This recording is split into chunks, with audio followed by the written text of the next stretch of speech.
Good morning friends. नमस्कार सगळ्यांना. विद्यार्थी मित्रांनो, आपण काय एक स्कॉलरशिप एक्झामसाठी काय आपण थोडंफार काय करू, पासिंगसाठी काय करू, म्हणजे आपल्याला किती पाहिजे 40% काय करू आपण थोडंफार. मी तुम्हाला थोडंसं गायडन्स देणार आहे जेणेकरून तुम्ही 40%च्या वरती यायला पाहिजे. किती इच पेपरमध्ये, प्रत्येक पेपरमध्ये किती पाहिजे आपल्याला 40%. किती पाहिजे 40% पाहिजे. आणि पेपर 1 मध्ये बघा मराठी आणि गणित. किती मार्काला मराठी आहे 25 क्वेश्चन येतील बरोबर. आणि गणितामध्ये किती क्वेश्चन येतील 50 क्वेश्चन.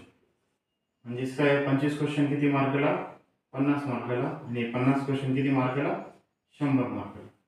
सेम इथं पण तसंच आहे.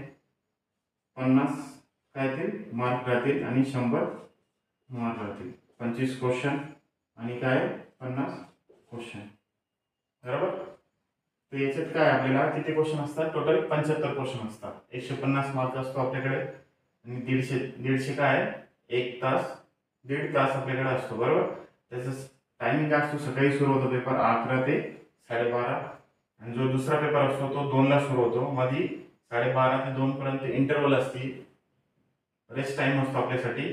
किती मार्काचा असतो तो 75 मार्काचा. 150 मिनिटं काय 150 मार्क असतात आणि काय 1.5 तास असतात बरोबर. आपल्याला काय सांगायचं मला तुम्हाला, का जे तुम्हाला आता गणित किती मार्काला आहे 100 मार्काला बरोबर.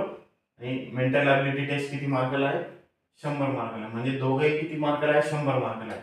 आणि एका पेपरमध्ये किती पाहिजे आपल्याला, किती पाहिजे 40%. आणि हे पण किती पाहिजे 40%. किती 40% पाहिजे. तर 40% म्हणजे कसं 40 निघणार ते 150चे 40%. किती 150चे 40%. माझ्याकडे लक्ष द्या, हे 150 आहे बरोबर. 150 म्हणजे किती 100 बरोबर. आपल्याला किती पाहिजे 40% पाहिजे. कसं होणार ते बरोबर. 150 गुणिले 40 भागिले 100 इक्वल टू x बरोबर. 0 0 काढले 15 चौक किती होता 7. म्हणजे आपल्याला किती मार्क पाहिजे 60च मार्क पाहिजे. किती मार्क पाहिजे 16 मार्क. किती मार्क पाहिजे 16 मार्क. 60च मार्क पाहिजे आपल्याला पासिंगसाठी.